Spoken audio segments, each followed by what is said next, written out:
Welcome, Jason, and thank you so much for agreeing to this interview. For those who don't know you, who are you and what do you do?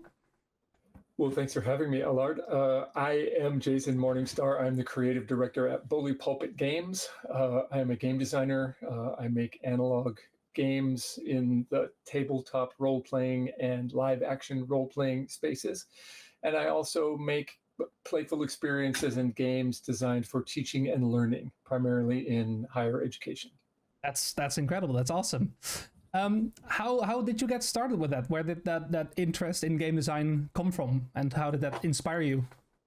Yeah, I've always been interested in game design. I grew up in a family of gamers. My dad was a war gamer, like a hex map war Awesome. gamer. So I was surrounded by that even as a little kid, and I think that very much inspired me. So I've always made games of different kinds all my life. And it's sort of developed into my method of self-expression. It's I don't know if it's an applied art or a fine art, but it feels like art, and it's the way that I express myself. That's an incredible way of thinking. That's how I think about it, and so I've made games of various quality and of various types, since I was a little kid. That's really cool. So how do you, when a new idea comes up, how do you go through the creative process of designing a new game? Yeah, that's an interesting question, and I don't know that I have a good answer for it because each project is a little bit different. Okay. What I find is that I'll be inspired by something, either something that I've learned about from some other medium, or maybe something that I feel very strongly about in my own life, and then I'll want to create something that a way for me to share that experience with others, or to share the things that I've learned about and that I'm excited about. So that's sort of where it always starts. So, for example, I made a game called Night Witches, and that game emerged from me learning about these people. I learned about the Night Witches and was immediately struck by how interesting a story that was, and how exciting it would be to let people not only learn about it, but also sort of live it a little bit. And so that started my journey into creating a game about that. Part of that process for me is that I'm always learning. I'm always trying to be better at what I do. And sometimes I'm just not good enough for the project that I have envisioned. And that was the case. I learned about the Night Witches in 2007, and I made a game right away, and it was just terrible. It was no good. So it was a very good idea. I just lacked the ability to make it at that point. So all that stuff got put aside until I had matured a little bit, learned some other things, been exposed to some other design ideas, and then I returned to it much later. That's really cool. I mean, it's cool that you, so basically, do you have a backlog of ideas that you would like to work on? Yes, but yes, I do. Don't have the time or think that not the experience ready.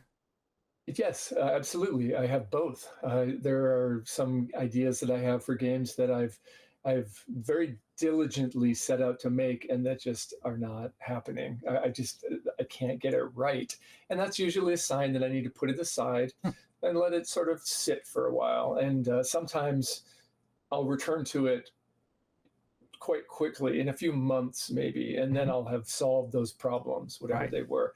And sometimes it's going to take years, and I just don't have the tools yet. I haven't grown into the ability to make the thing I imagine. Right. So, do you ever experience like one of those like aha moments where like for a project you've put off and then suddenly you're like, oh, I know how to do this now? Yes, absolutely. Again, the Night Witches is the perfect example of that, because the minute I read Vincent Baker's game Apocalypse World, I was like, this solves the problem that I had. This is the technology that I need to do this. It's really cool. And so I was able to use that as the framework for the game, and I think it turned out quite nice. That's really cool. All right. So when you are going through the process of creating a new game, what do you think are some of the biggest challenges for you while developing a game like that? Well, yeah, there are a number of challenges. For me right now, the thing that I struggle the most with is finding people to play test my games. Since the pandemic, it's been more difficult. Prior to the pandemic, I had a thriving local scene. I had people playing in my home once a week. There was a lot of interaction in a very physical way. And since then, that's a lot of that has sort of faded away. And I've had to pivot some of my design thinking toward a digital presentation, playing online, which has never been my preferred mode. And I had the luxury for a long time of saying, I'm not going to privilege that. I'm not too concerned about that. If you want to play my games that way, go ahead, but I'm not going to put some effort into it. Mm-hmm. And that's completely changed. So now I must think about that. Even at the beginning of a design process, I need to think, can I make this work on a digital platform? Right. And if I can't, I'm just not going to pursue it at this point. Right. Okay. In many cases. Yeah. So that is very interesting, actually, because we're definitely shifting more towards a more digital world. It's easier than ever to connect with people online. It is. So then, for you, what makes it more difficult, or what's the challenge in creating something online versus, or digital at least, versus a physical experience?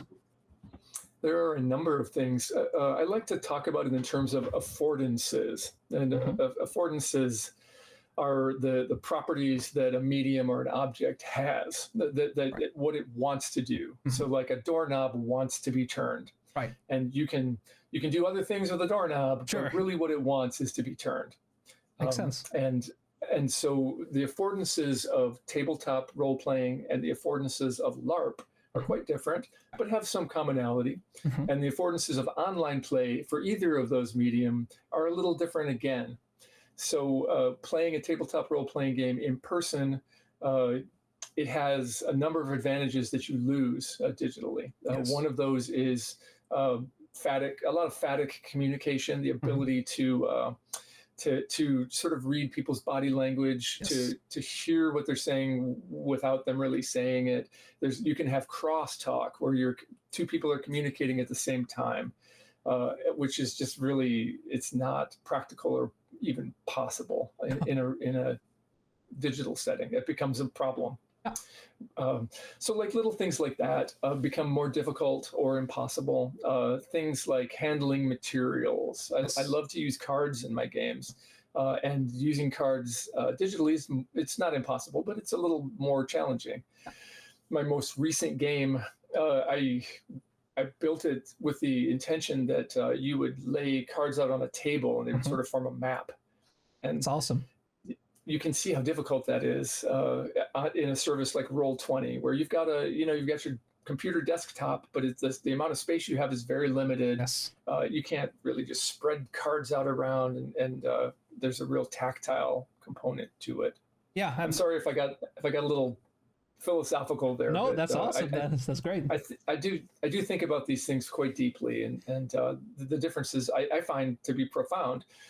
And sometimes that's useful or inspirational, and sometimes it's a barrier. So that could definitely be it. Yeah, and in the end, it results in a better product. The fact that you really think about how you put in all these decisions.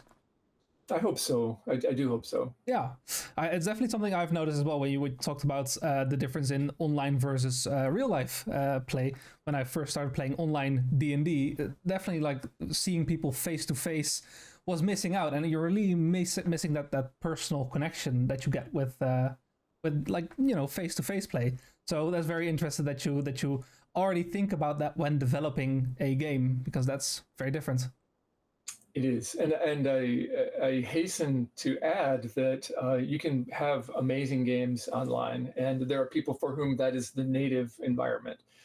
And it's much easier for them. I'm sort of coming into it as an old man, right? I didn't grow up as a digital native playing games online. So everything, there's a little bit more friction for me, even in how I think about it. And I think that there are young, talented designers for whom that's their natural medium, and they're making great games to suit that environment. Yeah, well, that is definitely true.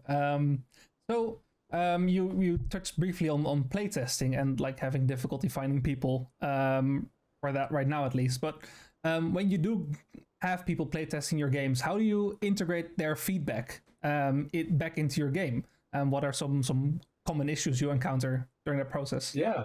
There's a friend of mine once said, gave me the advice. He said, when people tell you something's wrong with your game, listen to them. Mm-hmm. When people tell you how to fix it, ignore them.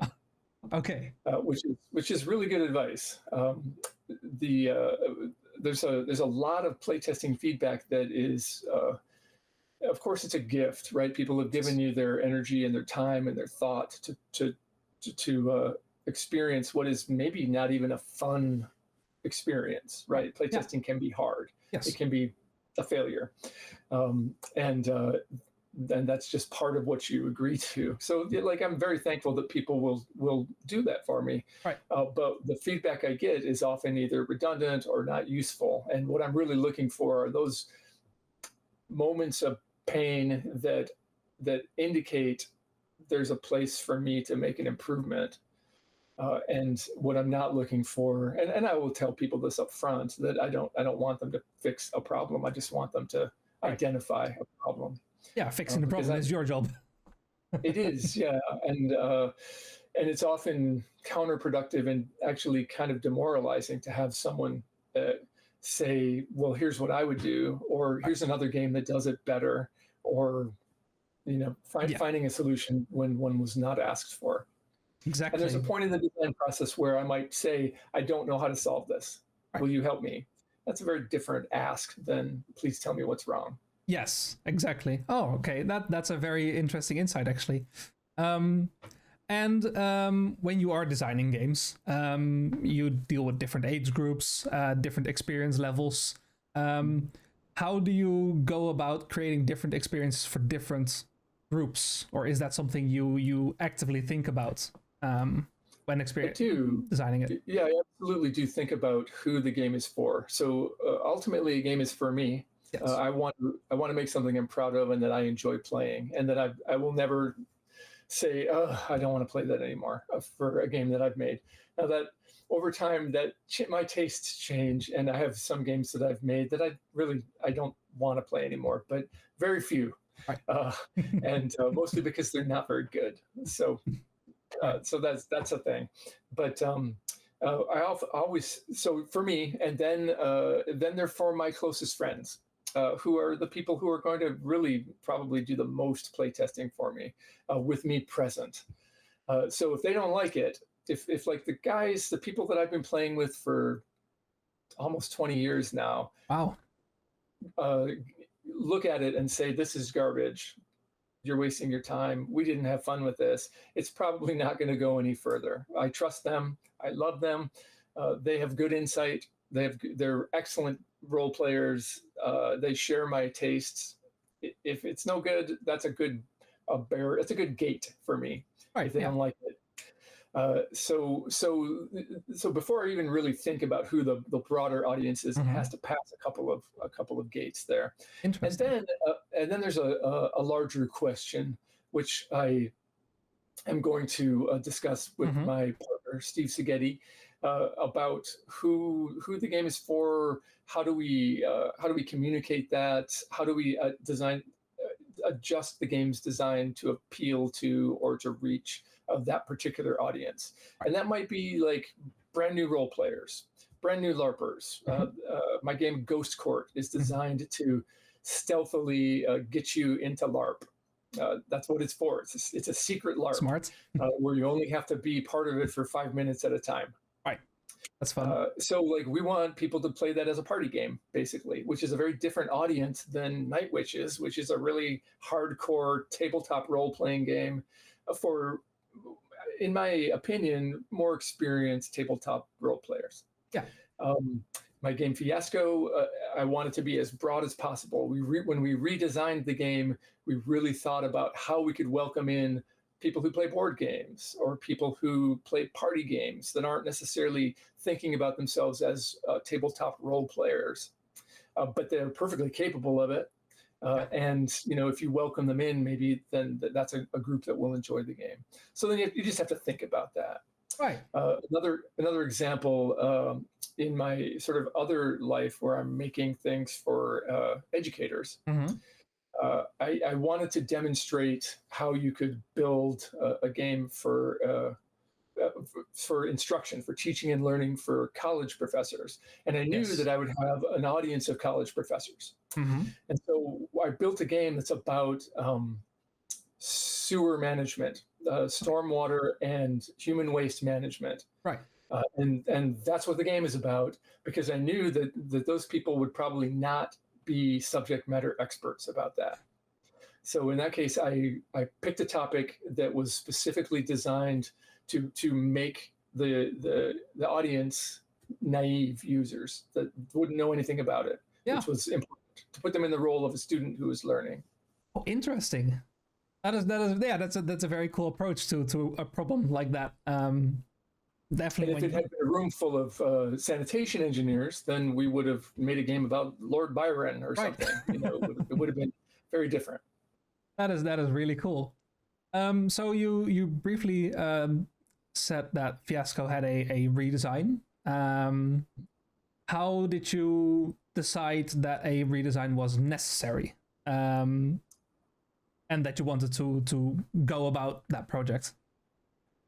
Well, it wasn't necessary in the sense that the original game had a problem, but what we had learned a lot. It had been out for 10 years, and over 10 years we played it thousands of times, and we had seen people play it thousands of times, and we could identify things that we could make clearer, portions of gameplay that could be faster, ways to make the game less likely to drift into problematic spaces or areas that we didn't want the game to go, to more focus the experience, and to make it more welcoming to a larger group of people.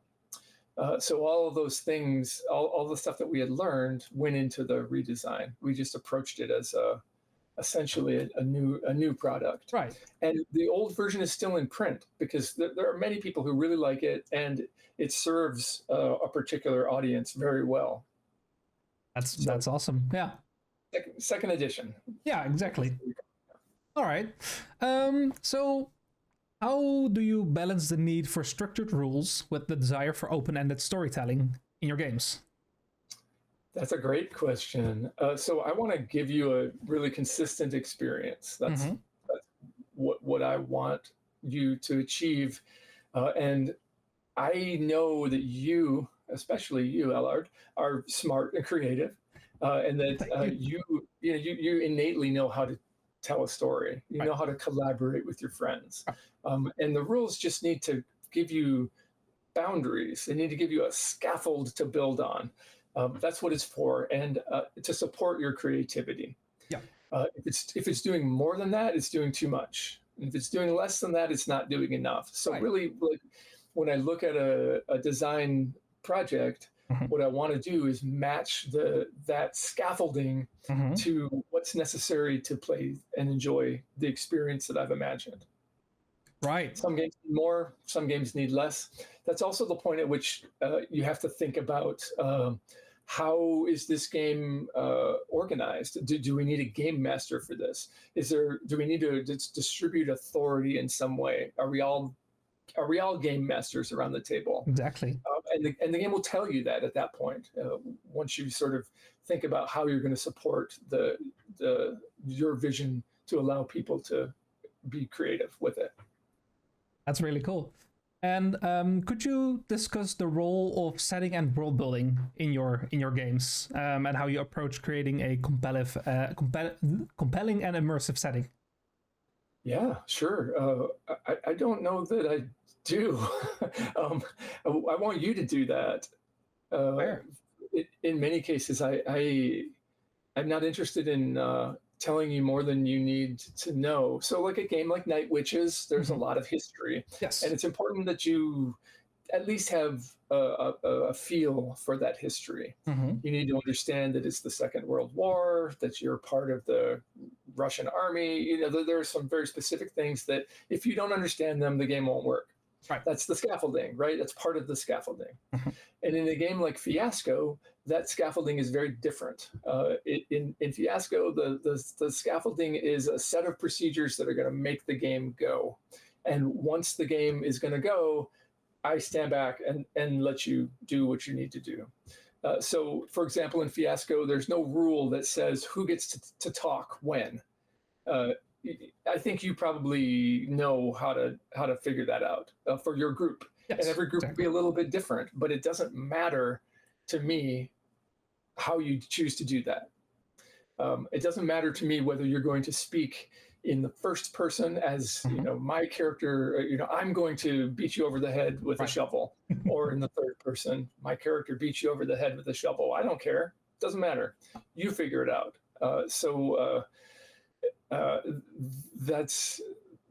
That applies to world building, I think. I don't want to really give you more than you need. I want to give you enough that you're excited about making more yourself.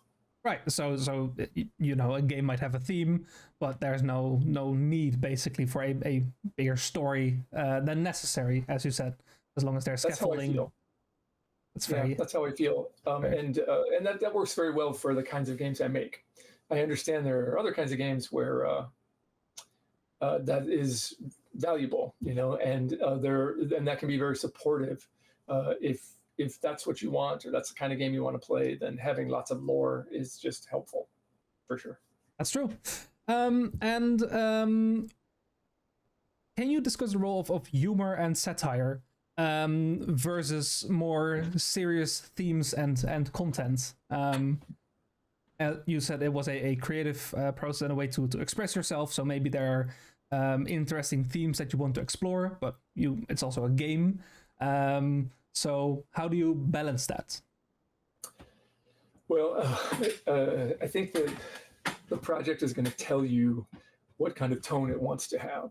Right. So Night Witches is a pretty serious game. Yes. There can be humorous and light moments, but for the most part, it's pretty dark. You're dealing with total war. You're dealing with endemic sexism. You're dealing with genocide. It's not fun stuff in the sense of being lighthearted. Fiasco can tonally go either way. You can have games that are very light and silly. You can have games that are pretty dark. And then I have other games that are all over the map. I've got some games that are quite serious and some that are very, very parodic or humorous. Those games just tell me what they need to be. Right. And I communicate that through that scaffolding that I'm building for you. So like all the building blocks are saying, this is a game, it's a dark comedy. This is a dark comedy game, and you should play it as a dark comedy. Right. And if you don't do that, then you're not, I don't want to say you're not playing it right, but you're not playing it in a way that's going to be as fun. Right. You intended it, play it in a certain way, and you think that will maximize the experience. That's right. I want it to be a certain way for you. I've worked very hard to deliver this experience that you can enjoy. And if you kind of do what I suggest, your chances of that are better. That sounds very fair. So we've already briefly talked about the difference between online play and real life play. However, when designing a game, what are the biggest differences for you when designing TTRPGs, live action games, or board games? And how do you approach those differently, maybe? Sure. I don't have a lot of experience with board games. I would love to make some board games, but I've never had the opportunity to publish one. So I can't speak to that too much. The differences between live action games and tabletop role-playing games are really interesting, and I think they come back to affordances I was talking about earlier. With a LARP, you have movement. You've got the use of space in a way that is very different. You have kinesthetic aspects to it, where your whole body is able to both communicate and sort of absorb emotion, which I just love. I'm a big LARPer. I love it. And that's something that you can achieve in tabletop, but it's really not designed for it. The medium is not engineered for that. But on the other hand, you can really proceduralize interaction in tabletop. Yes. You can build a scaffolding that gives you this beautiful little motor that once you get it started is going to do exactly what you want it to do. And LARP is much more chaotic in my experience. And when I say LARP, I'm talking about the kinds of games that I'm really mostly interested in, which are small, like a parlor LARP, a game for 6 to 8 people that you're going to play over the course of an evening. That's the kind of game that I make. That's what I'm most interested in. And of course, LARP's a much bigger world than that, but yeah, that's what I'm talking about. So I hope your audience won't be confused exactly. if they're thinking about like running around in the woods, exactly. Which is great, and I love that too. But that's not what I'm talking about. Whole different field. Yes, understandable. So. Actually, circling back to designing games for online play, have you found any interesting opportunities in creating online-focused games or games that are at least playable online? Any technology advantages or anything interesting in that field? Yeah, absolutely. I think that there's a lot of opportunity out there that we're just starting to understand. So we see a lot of supportive technology for gaming online. Right now, it's kind of trying to emulate the tabletop experience. Services like Tabletop Simulator, like simulating a tabletop. That's what it's trying to do, and it does it well. But we can go beyond that because we have all these interesting tools that it provides that you don't have if you're sitting around a table or meeting in someone's house. You've got the possibility to do things asynchronously, so you can play with time. You can do things across time. You can do things across communication channel for secrecy or for surprise. You can break out into smaller groups without being disruptive. You can use text and audio and video in different ways, all at the same time or separately. There's a lot, I think, that the medium allows you, and I think we're just starting to see what people are like, where that's going to go next, for sure. Definitely. And I'm not on the leading edge of any of that. Like, it's just I've made some games that are specifically for playing remotely, and I like them, but they're different, and I think there are smarter people than me working in that space. So. It's definitely a newer field. I mean, as COVID has shifted us more towards online play now than ever, it's brand new, and I definitely understand that that's just a continually developing workplace, I guess is the best way to put it. So, do you find that there are any misconceptions that people have with role-playing games? And is there anything that you try to do to address those misconceptions? Are you speaking about like in my games in particular, or just in life in general? Whichever you want to answer. If there is anything that you've encountered before, or specifically within your own games, that is also very interesting. Yeah, that's misconceptions. Well, I mean, there are people who don't understand the activity, and there are people whose understanding of it is informed by other media. Right. So I think there are lots of people. This is particularly true about LARP, right? If you say LARP, they will be like, "Well, that's you're wearing a wizard hat and you're throwing beanbags at each other, which is amazing and fun." Exactly. But it's a bigger world than that, and it's not what I'm talking about when I say that. When I'm talking about the things I've made, they don't really fit into that particular corner of LARP.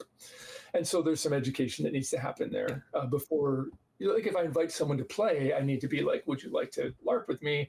This is what it means. Right. And I have to define it.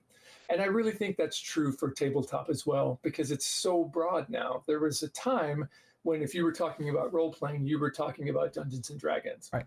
And there are people who argue that it's such a dominant force that really you still are, that anybody's cultural references to role-playing are filtered through Dungeons and Dragons. And that's absolutely true. But I think that, it's a big world. There's a lot of weird games, a lot of edge cases, games, solo games that you play by yourself, games that are, they have a different objective than escapist power fantasy. There's all kinds of stuff, and so I think you need to, if you're introducing someone to it, you kind of need to say, would you like to come over and play a role-playing game with me? And it's going to be about the experience of having migraines, right? Or it's a game about dying badly in the 1880s. That's what the game is about, and we will all die badly. Does that sound fun? Sounds fun to me. I made the game. So being very clear about what the activity is. And in terms of new people, I like to, the sort of the pitch that first of all, I love playing with new people. Right. And the pitch that I usually give is, let's try this thing out. It'll take 2 hours, which is about the time it would take to see a movie. If you don't like it, we will never talk about it again.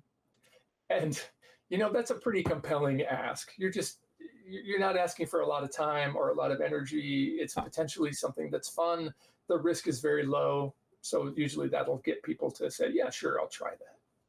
That's an awesome way to do it, actually. Just get them playing, and then, they'll see how fun it can be.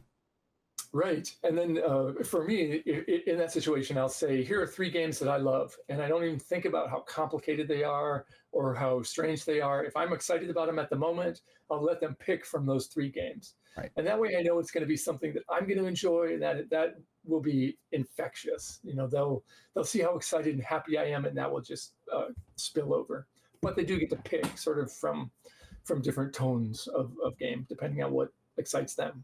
Yeah, I mean, people have different references or maybe no idea what they are getting into at all. So giving them an option is a good way to approach it. Yeah. So, would you discuss with us the importance of communication and collaboration between players and game masters in your games?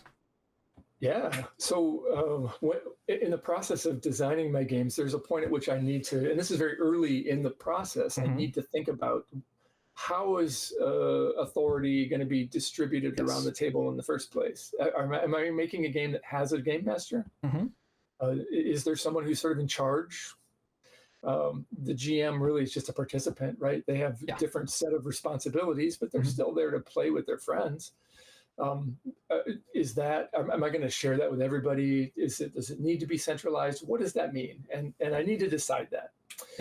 Once I have, I don't know, I've always really felt that 5 brains are better than 1.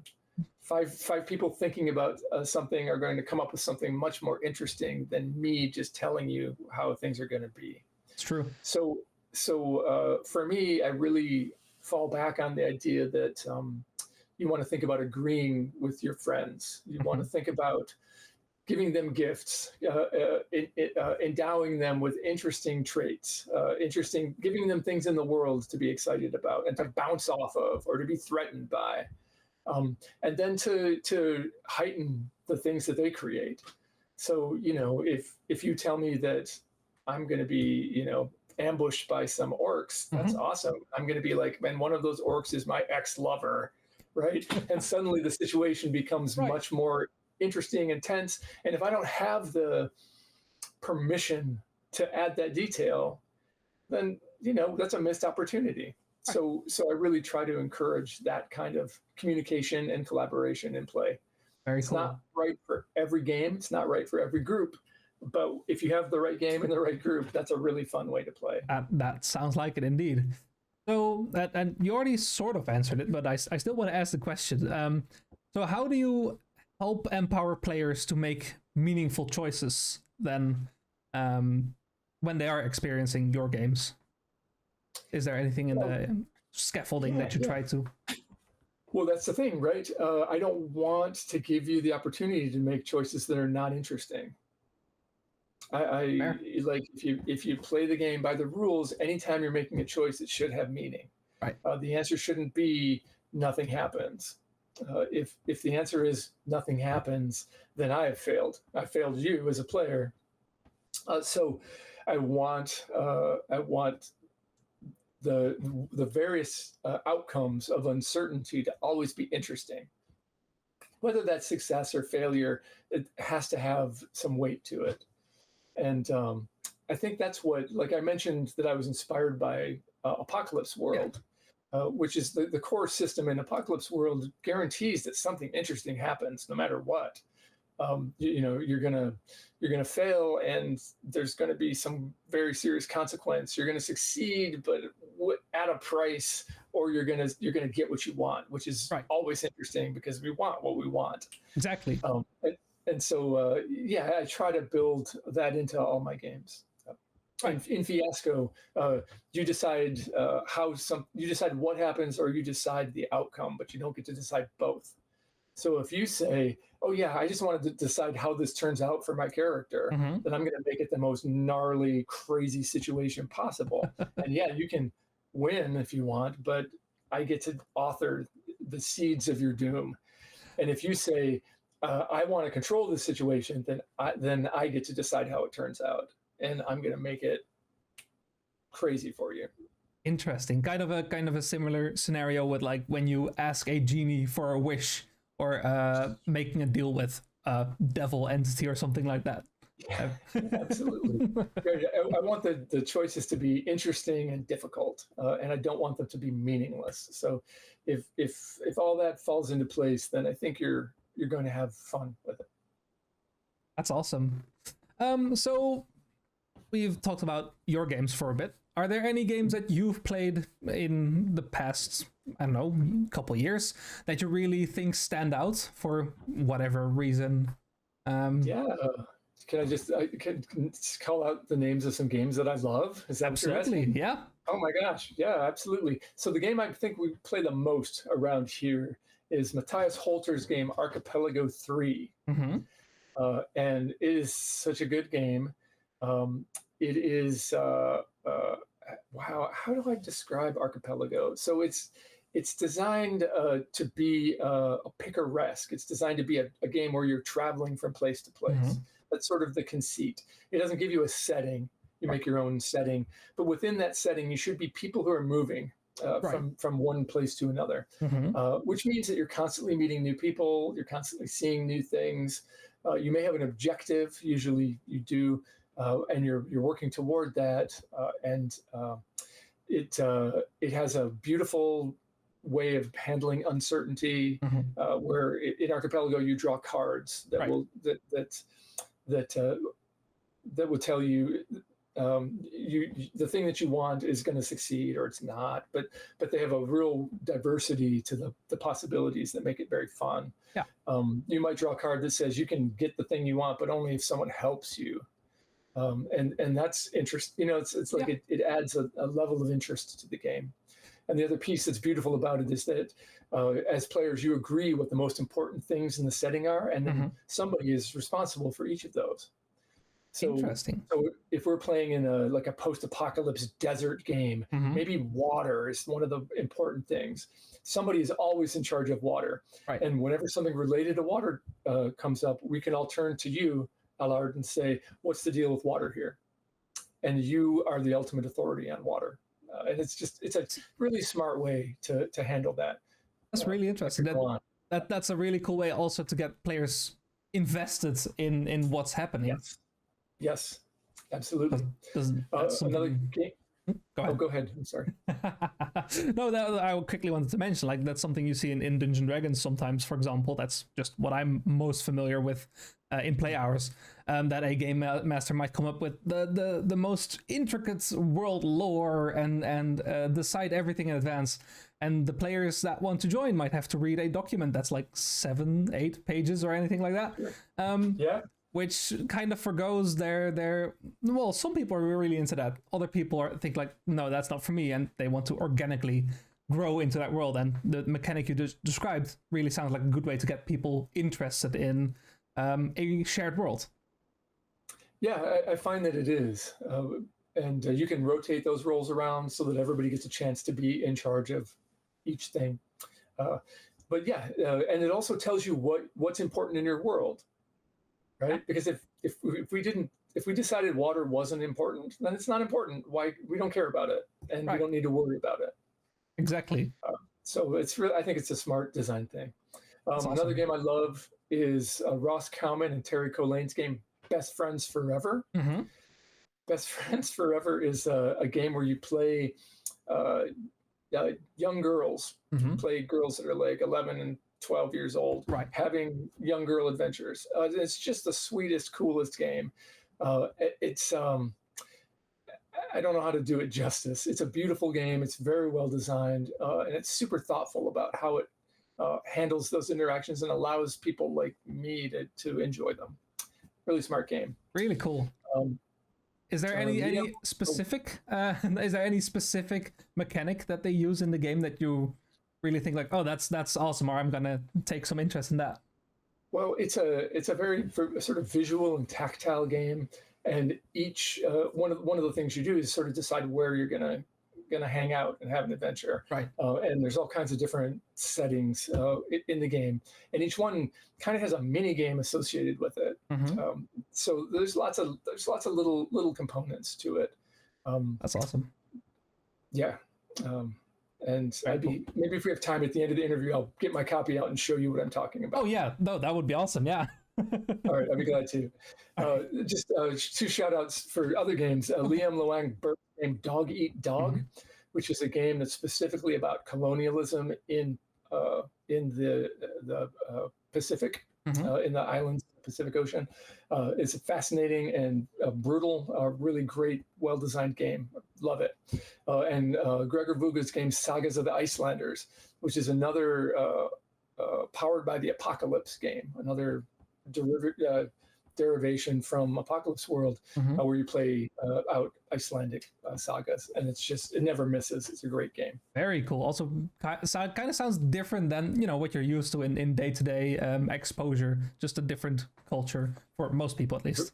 Very much so. And the fun thing about Sagas of the Icelanders is that you have playbooks. So there's different roles that you might take in society, but they're gendered. So there are masculine playbooks and there are feminine playbooks, and they work totally differently, which is amazing. And it very much echoes the sagas. If you've read them, the men are basically, excuse me, like murder machines. Right. They cannot resolve conflicts without fighting. That's just sort of the way it is. Okay. And the women are basically the people who push those men into different configurations. So while they have very little temporal power in the architecture of the world, it's a very patriarchal kind of setting. They're the ones who call all the shots. And it's amazing to see it in play. It's a very fun game to play from either side of that the character gender divide. Because as a man, you might want to not fight. You might want to just like resolve your problem without violence, but you just don't have the tools to do it. Whereas women can't resolve their problems with violence. They need to get their brothers and their cousins to do that, and it's really good. And it emulates the source material brilliantly. Interesting. So where some games might give you a certain tool set and then expect you to be as creative as you can, and going outside of the boundaries of those tool sets, it sounds like this game kind of tries to provoke that creativity by restricting you to a very certain role.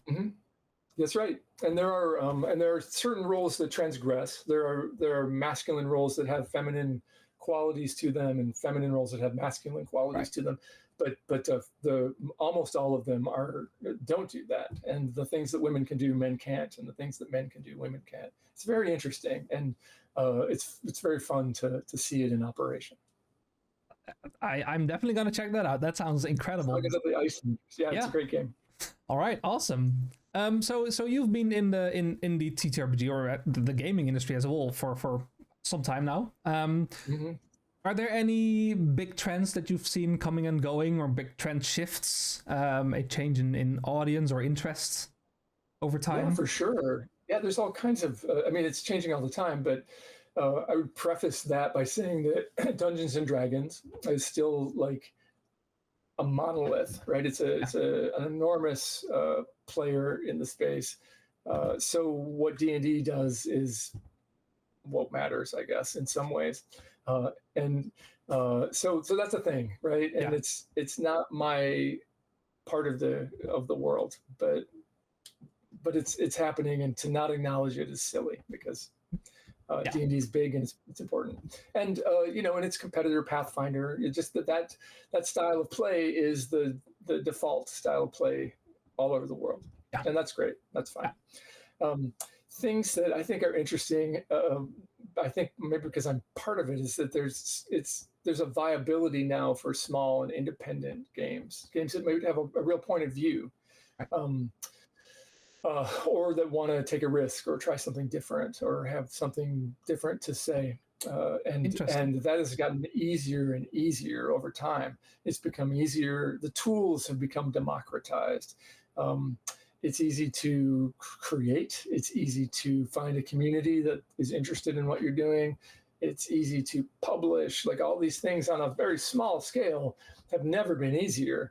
Yeah. And if you look at a community like itch.io, where there's just PDFs of tabletop role-playing games. So many. It's like a fire hose. Yeah. There's just an amazing number of games. And within that, there's genuine innovation, and there's all kinds of excitement, and there are sub-communities. Even 5 years ago, you probably would have a hard time finding games with explicitly queer themes, right? And now, that's a thing. There's a whole community that are just making queer games, and I love it. I think that's awesome. Fantastic. Yeah. That's something that I would say has changed over time in a very positive way. And I see people that are working toward representation, that have a point of view as people who maybe have been marginalized, that want to communicate their lived experience, or that just want a seat at the table, and suddenly they've worked very hard to get there, but now they're starting to get that. They're starting to find those seats and be able to express unique points of view that we just didn't have a decade ago, and that's exciting to see as well. And I'm really glad that things are changing in that way. It definitely sounds like a positive change in the role of games as a whole, to be honest. I think it is, and I think that it's going to drive innovation. It's going to bring in new people. Yeah. There's going to be new ideas and new ways to do things, and I'm for it. That's great. That's always good. More innovation is always better. All right, so can you share with us anything new that you've been working on? Yeah, I'd love to. Can I just tell you about the thing that I'm neck deep in right now that I'm really excited Absolutely, about? Please. All right. Can I share my screen with you? I think you should be able to. Okay, so there's a present now button. I'm going to press it. Let's see what happens. Yes. I think you might be able to choose the screen that you want to share. Yes. Okay, here we go. Let's see. All right. It's loading. Right. Yes. Can you see it? Yes. You awesome. Are frozen for me, but that doesn't matter. We focus on what you want to share right now. Great. Okay. So what you're seeing is a threefold brochure. This is a brochure from a game that I'm working on called Werewolf Health Clinic. And the idea behind this game is that it's built around a set of 30 of these brochures for a variety of weird conditions that werewolves get. So like lycanthropic molera. And there's the outside of the brochure has information for patients, and the inside of the brochure is information for healthcare providers. And I want these to look exactly like a really boring brochure that you would see in a doctor's office. Right. They've got like the bad clip art, and they're very sort of austere.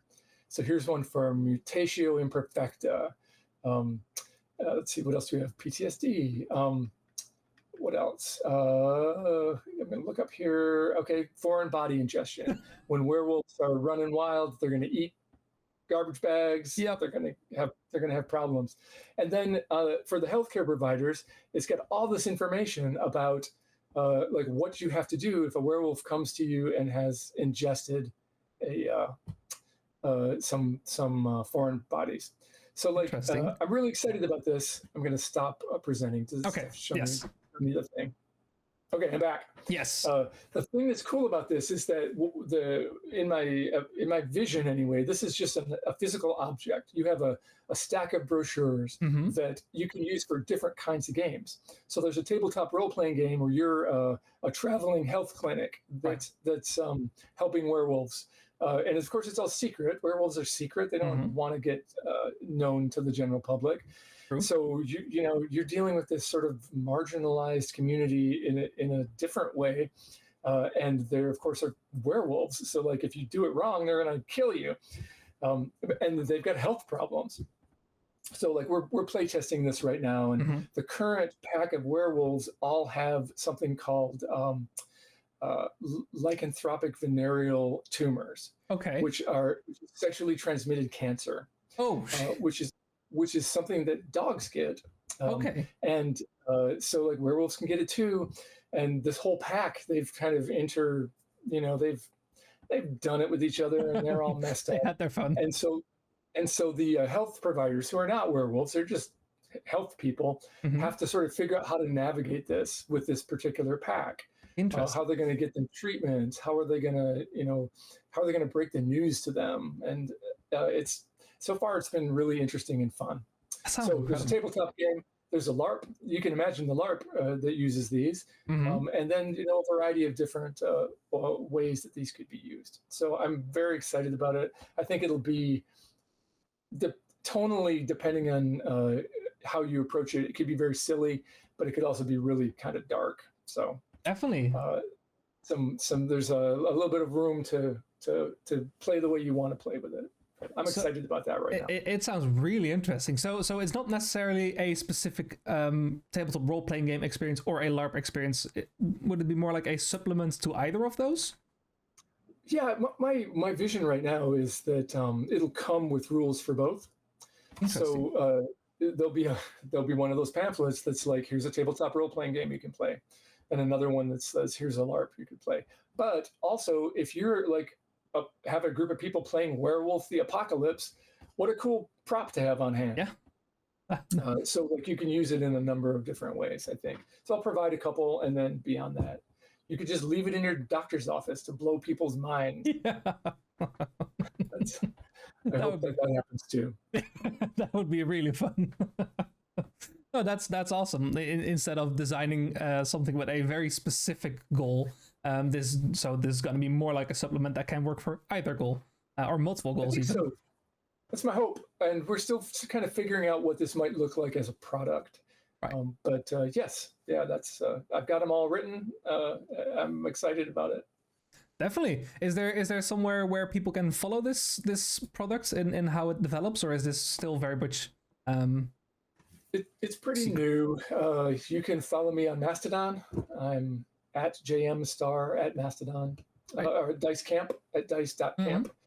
And I'll send that to you. Alon, you can share that. I will. I talk about it there. You can follow it at our website as well, bullypulpitgames.com. Awesome. That's great. All right. And that's also where people can find you if they enjoyed this interview and want to know more about you and your work. Absolutely. Yeah. Come to our website, or come in terms of social media. Mastodon would be the place to come and say hello. And I would love to say hello to your conventioneers as they watch this. Awesome. That's great. Well, thank you so much for this interview. That was very insightful. Oh, I'm so glad. I never know. Sometimes I get off in the weeds.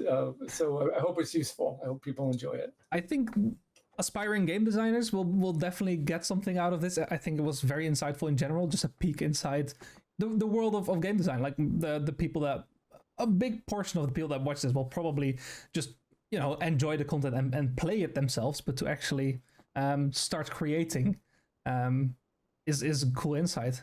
Is there maybe anything you can share about how people could best get started? Any people that have watched this and think, oh, well, maybe I could do something like that.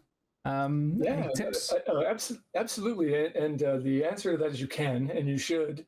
You're already, if you've ever made us an adventure for Dungeons and Dragons. You're a game designer. You have all those tools. You're thinking in the right way. You absolutely can do it. And I encourage you to, because I find it very satisfying. I think you probably will too. I mentioned earlier that all those tools that you need are readily available now. There's nothing stopping you from putting your ideas together and sharing them with the world. Places like itch.io are perfect for that. And when you do, let me know so that I can amplify your voice. That is incredible. So just start creating and don't be afraid to share. I think so. Yeah, absolutely. Incredible. All right. Well, thank you so much for answering all these questions. And they were great questions. Thank you very much.